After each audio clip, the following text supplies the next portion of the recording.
Hello again, friends. Matt with Eddie's Guitars coming to you as always from St. Louis, Missouri. You've arrived just in time for another Eddie's Guitars unboxing.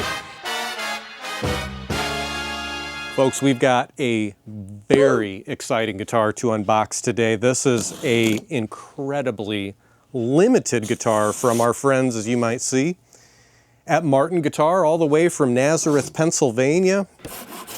Honestly, didn't think I would probably ever see one of these in person, if I'm being totally honest with you, much less in our shop, which is extra special. But let us unbox this. I am dying to see this guitar up close.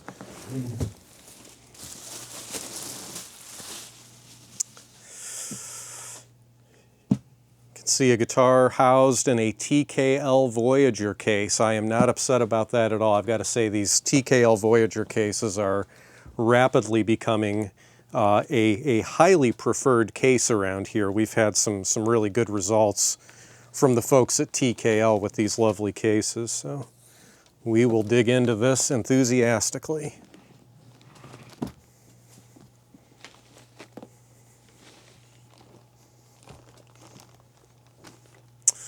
Ooh, kind of a gold carbon fiber weave there. That's pretty cool. Neat color. That's cool. Very nice. Well, Hondro, let's see what this case is housing here.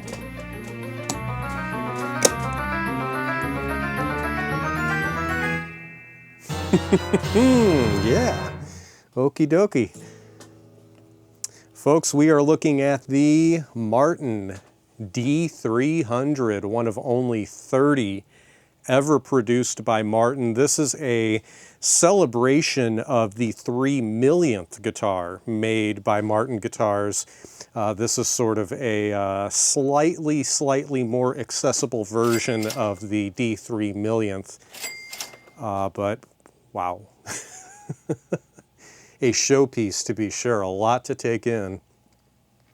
Folks, what we have here is, in fact, an Adirondack spruce top. Of course, they've done a lot of sort of manipulation to that Adirondack spruce top to get it the way that you're seeing it here. What we're seeing is a representation of sycamore tree growth rings, and we've got little jewels inlaid at kind of the different points or years, if you will, throughout Martin's vast history, which is really cool.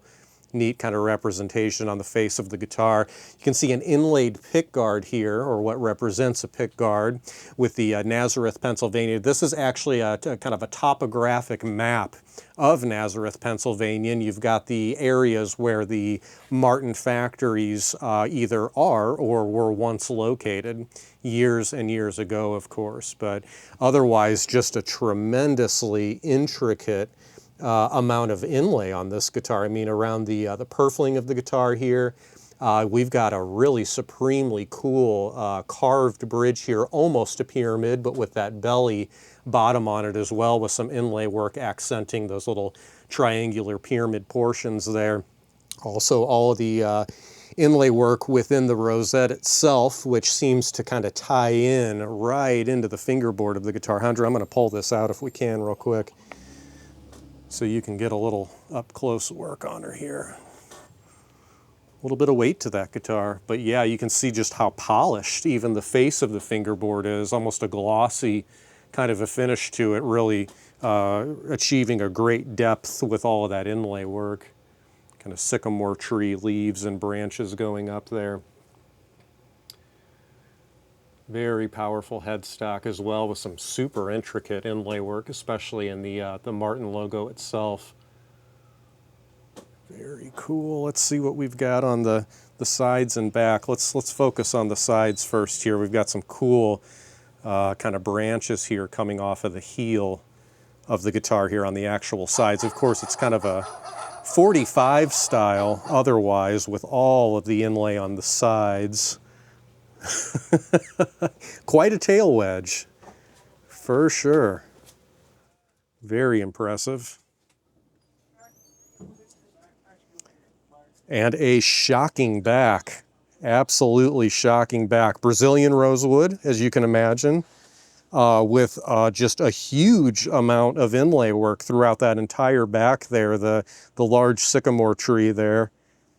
Just again, tons of detail, just many, many different inlay materials as well within that. And again, that very intricate purfling on the back tying in with the top. Beautifully flamed mahogany neck here. Look at those engraved buttons on the on those Waverleys. That's something there. Next level.